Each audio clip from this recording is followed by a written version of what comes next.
You can tell what kind of leader runs a company long before you ever meet them. You can feel it in the break room, in the meetings, in the way employees answer questions, in the speed or hesitation with which they make decisions, and in whether people seem energized or emotionally flattened. That is because a company is not just a business machine. It is a behavioral ecosystem. It is a living system made up of people who are constantly reading the environment, adapting to leadership, and learning what gets rewarded, what gets punished, what gets ignored, and what is emotionally safe. So the question is not just whether your company is making money. The deeper question is this: what kind of nervous system are you creating inside your organization, and what kind of people does that environment produce over time? Welcome back to the Path to Peace Therapy podcast.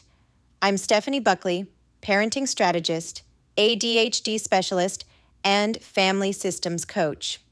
I have been married for over 3 decades. I'm a mother, and both personally and professionally, I have spent years watching one truth play out across families, teams, and workplaces. People do not function in a vacuum. They function in response to systems. They function in response to structure, tone, clarity, consistency, and the emotional regulation of the people leading them. That is true in a home, it is true on a field, and it is absolutely true in a company.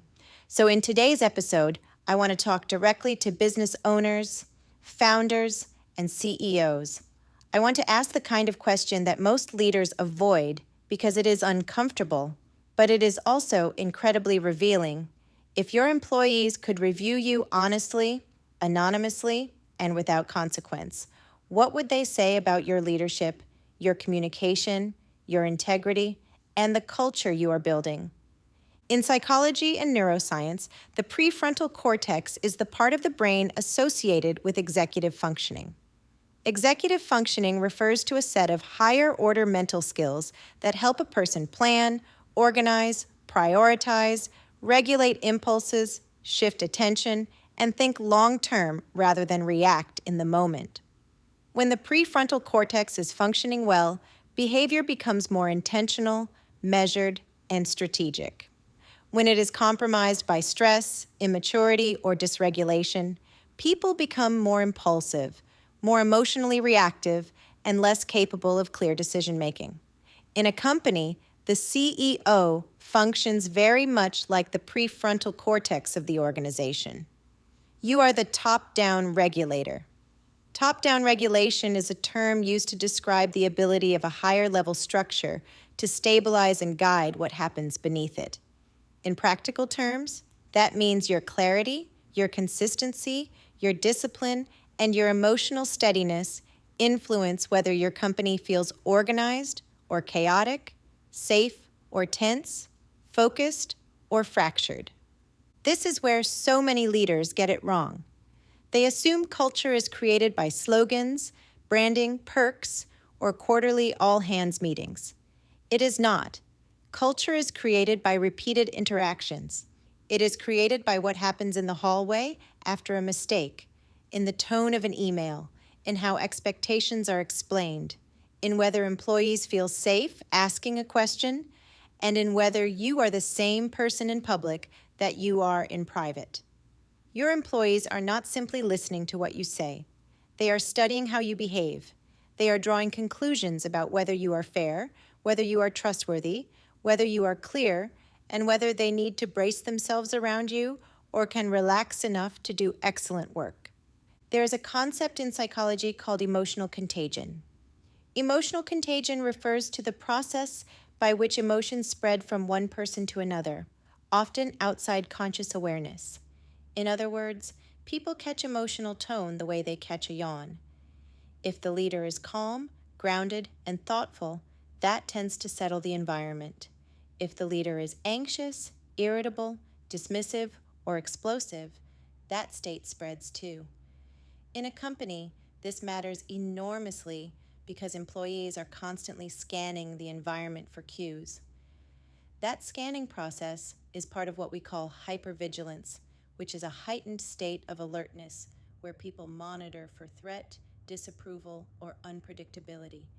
Hypervigilance is useful in dangerous environments. It is terrible for creativity, problem solving, healthy risk taking, and trust. So when a CEO says, I want my employees to be more positive, more engaged, and more professional, my response is always the same. Then how are you showing up? Are you emotionally consistent, or does everyone have to read your face before they know what kind of day it is going to be? Are you respectful under pressure, or do people only get the polished version of you when things are going well? Are you asking for professionalism while modeling sarcasm, contempt, disorganization, or public shaming? Because professionalism is not something you can demand into existence. It is something you model, define, reinforce, and normalize until it becomes part of the company's identity. One of the fastest ways to weaken a company is poor communication structure. Communication structure refers to the way information flows through the organization. Who speaks to whom? How expectations are clarified, how feedback is delivered, how decisions are communicated, and whether people know where responsibility starts and stops. When communication structure is healthy, people know what is expected, where to go for answers, how to escalate concerns, and how to collaborate without stepping on each other. When communication structure is weak, ambiguity spreads. Ambiguity increases anxiety because people do not know what success looks like, what the priority is, or whether they are about to be criticized for something they were never clearly told. This brings us to the term triangulation, which comes from family systems theory. Triangulation happens when tension between two people is managed by pulling in a third person rather than addressing the issue directly. In a family, that might look like one parent using a child as a go-between.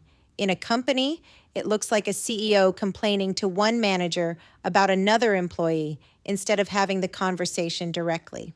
It looks like feedback traveling sideways instead of clearly. It looks like gossip disguised as communication. The problem with triangulation is that it lowers trust, distorts information, and teaches people to manage tension through alliances instead of accountability. Companies with chronic triangulation develop political behavior. People become more focused on reading power dynamics than doing excellent work. Strong communication structure is the opposite of that. Strong communication says, if there is a problem, it goes to the relevant person. If there is a project, the deliverables are clearly defined. If there is a deadline, it is not vague or implied. If there is feedback, it is direct, respectful, and specific. If there is a role, the boundaries of that role are explained. That is why role clarity matters so much. Role clarity is the degree to which a person understands what they are responsible for, how success is measured, and how their work connects to the larger mission. When role clarity is high, people can operate with confidence. When role clarity is low, people either overfunction by doing too much or underfunction by doing too little. And both patterns create resentment. There are many leadership theories, but one of the most useful distinctions is between transactional leadership and transformational leadership. Transactional leadership is built around exchange. The message is simple: perform and you will be rewarded, fail and you will be corrected. It is compliance-based leadership. It can create short-term productivity, especially in tightly controlled environments, because everyone understands that output is what matters. But the downside is that transactional cultures often produce minimal engagement. Employees do what is required, but they do not necessarily feel emotionally invested, creatively energized, or deeply connected to the mission. Transformational leadership is different. Transformational leadership develops the person, not just the performance. It inspires people toward a larger purpose, helps them grow, and creates what we call intrinsic motivation, which is the internal drive to act because something feels meaningful, valuable, or identity consistent. Transformational leaders still care about results, but they understand that sustainable excellence comes from developing people who can think, adapt, and own their role. In a company, transactional leadership may get you compliance. Transformational leadership gets you commitment. The attaboy principle: praise the process, not just the outcome. This is where your athletic framework fits beautifully. In behavioral psychology, reinforcement refers to anything that increases the likelihood a behavior will be repeated. But not all reinforcement is equal. If a leader only praises outcomes, employees become overly attached to visible wins and may hide mistakes, avoid risks, or feel destabilized when results do not go their way. Process-based reinforcement is different. Process-based reinforcement praises the behaviors that make success repeatable: preparation, follow-through, consistency, problem-solving, communication, and resilience. So instead of saying, "Great job, you landed the client," a sophisticated leader says, "The way you prepared for that meeting, clarified the client's needs, anticipated objections, and followed through with precision is what made that happen." That kind of praise builds self-efficacy, a term from psychology that refers to a person's belief in their ability to succeed through their own effort, skill, and strategy. Self-efficacy matters because it creates durable confidence. It helps people trust their process, not just celebrate their luck. That is what great coaches do, and it is what great CEOs do too. One of the biggest myths in leadership is what I call the five-star illusion. In sports, a five-star recruit is someone viewed as elite based on obvious talent, ranking, and measurable upside. In business, the equivalent is the polished resume, the prestigious pedigree, the charismatic interview, or the employee everyone assumes will be a star.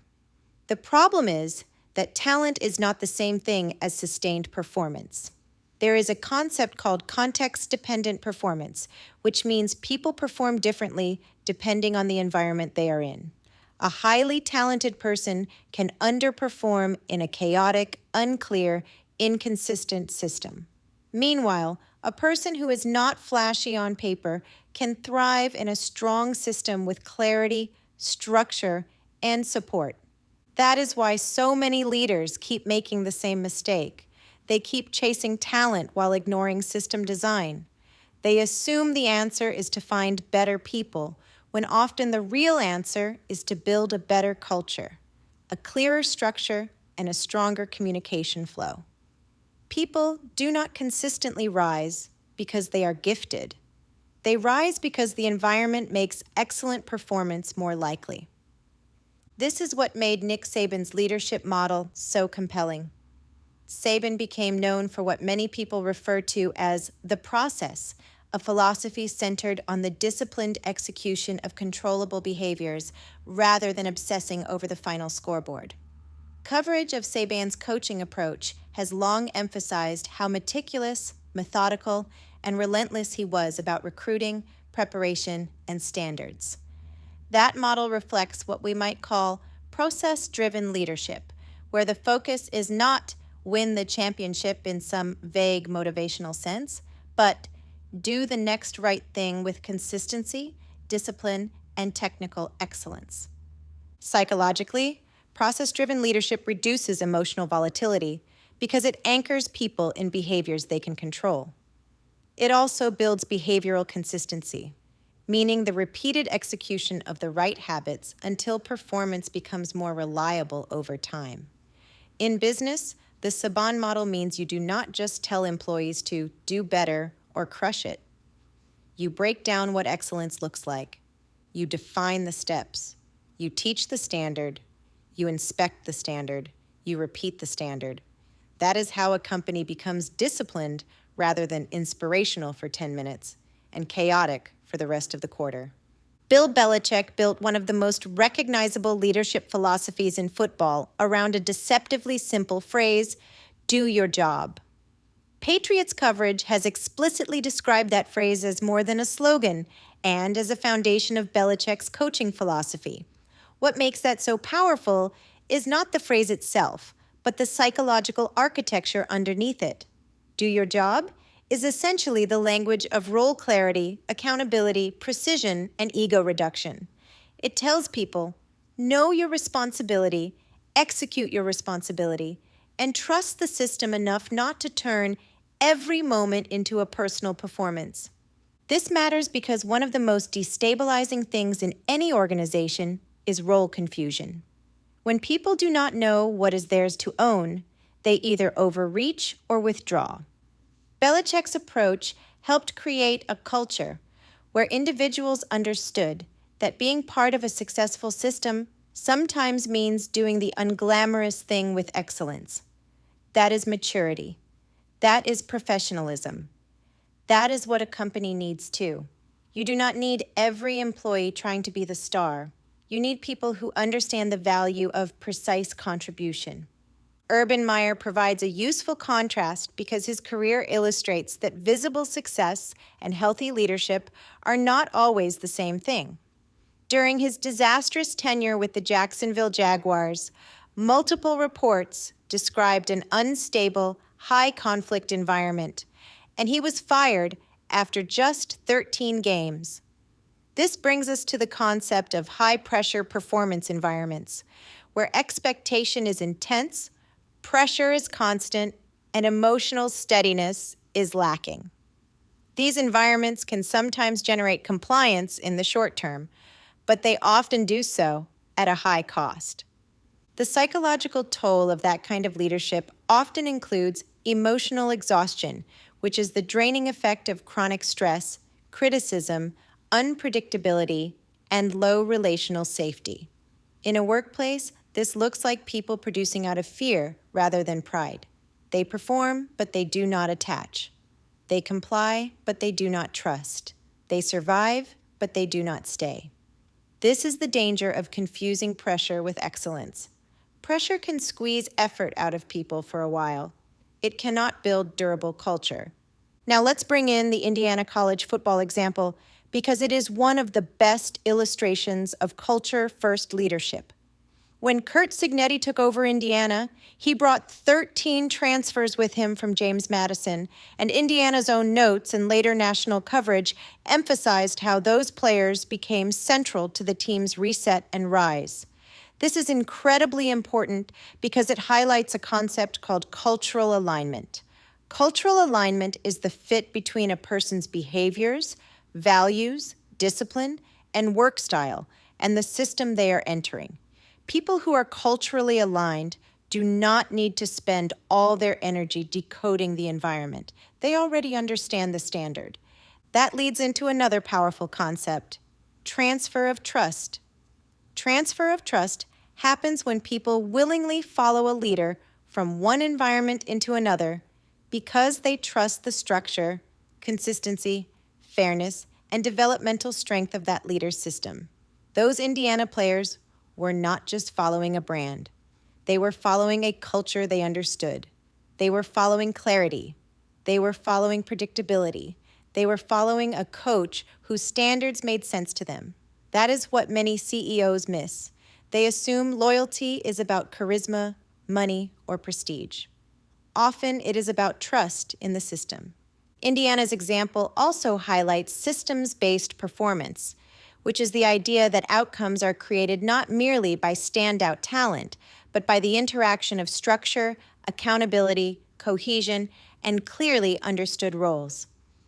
That is how so-called zero-star or overlooked contributors can outperform more decorated people in weaker systems. In a company, the equivalent is the employee who might not wow you in an interview, but thrives under excellent leadership because expectations are clear, communication is direct, and the culture makes good work easier to sustain. Chick-fil-A, In-N-Out, and why consistency is not an accident. Think about the experience of walking into Chick-fil-A or In-N-Out. There is a consistency there that stands out. Employees tend to be polite, engaged, efficient, and unusually steady in their tone and service style across locations.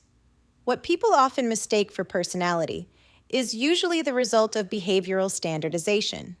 Behavioral standardization is the process of clearly defining, teaching, practicing, and reinforcing certain behaviors so consistently that they become the norm across the entire organization. That consistency is not magic, it is systems work. It also reflects selective hiring, where companies do not just hire for technical skill, they hire for attitude, temperament, social style, and alignment with the way the brand wants people to show up. Then those employees are supported through repetition, modeling, scripts, expectations, and reinforcement. Over time, this creates a shared behavioral script, which means employees across different locations are functioning from a similar internal playbook. In plain English, they know how people are expected to sound, respond, move, greet, and recover when something goes wrong. That reduces variability and gives customers a reliable experience. CEOs should pay attention to that. If you want your employees to be more professional, positive, and engaged, the answer is not to wish harder. The answer is to define those behaviors operationally, train them, reinforce them, and model them. And let me give you a different example here, one that captures the leadership principle without getting overly personal or medically sensitive. Imagine a company that has just had its most profitable year. The employees know it has been a grind. They have stayed late, covered for one another, solved client problems, adjusted to system changes, and helped carry the company over the finish line.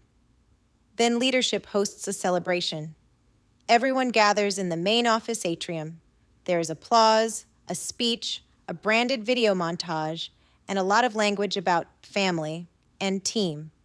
But then, through the glass walls of an adjacent conference room, employees watch the executive team unveil luxury watches, designer bags, and extravagant travel packages for one another to commemorate the milestone. Nothing illegal, nothing immoral. But the symbolism is loud. This is what I would call a glass wall leadership moment. A glass wall leadership moment is when leaders technically have the right to do something, but the visibility, timing, and emotional meaning of the act send a message to the broader system that undermines unity. Psychologically, these moments shape organizational narrative, which is the internal story employees develop about what the company truly values. If leadership says, "We win together," but the symbolic celebration says, "We reward upward," employees do not believe the speech. They believe the structure. They believe the symbolism. They believe what the system reveals under pressure and success. Now imagine a different version of that same event. Leadership gets up and says, "We are proud of this milestone, and we know it did not happen because of a few people at the top. So instead of concentrating this celebration inward, we're launching a professional development fund, a family emergency grant, and a contribution program where every employee gets to designate a charity or cause that will receive a donation in recognition of this year's success." That is not performative softness. That is strategic culture building. That activates collective identity, which is the sense that people belong to something bigger than themselves, and pro-social motivation, which is the internal drive to contribute to the well-being of others.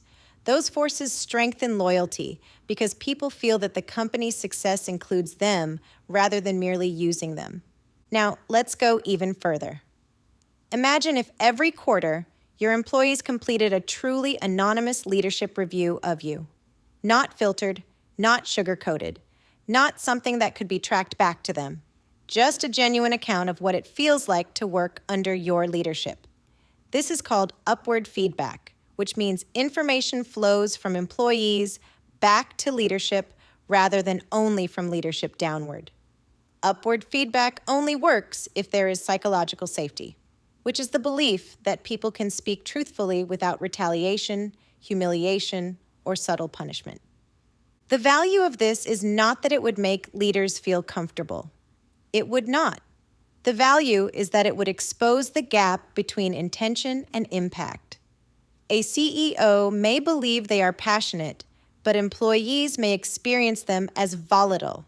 A founder may think they are moving fast, but employees may experience chronic confusion because priorities change every week.